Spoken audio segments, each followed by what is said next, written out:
Today, we quickly recall the threat posed by mines and IEDs to the world in general and to Africa in particular.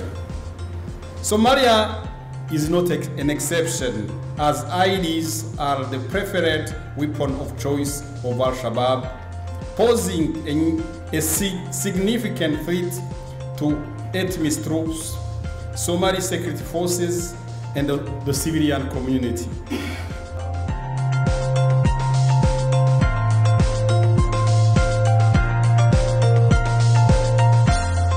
In Somalia, communities continue to live in fear of getting killed or maimed by explosive ordnance.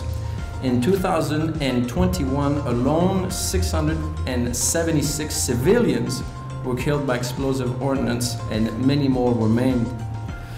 UNMAS works with international partners, the Somali Explosive Management Authority, other local partners to ensure mine action clearance and risk education does reach vulnerable communities.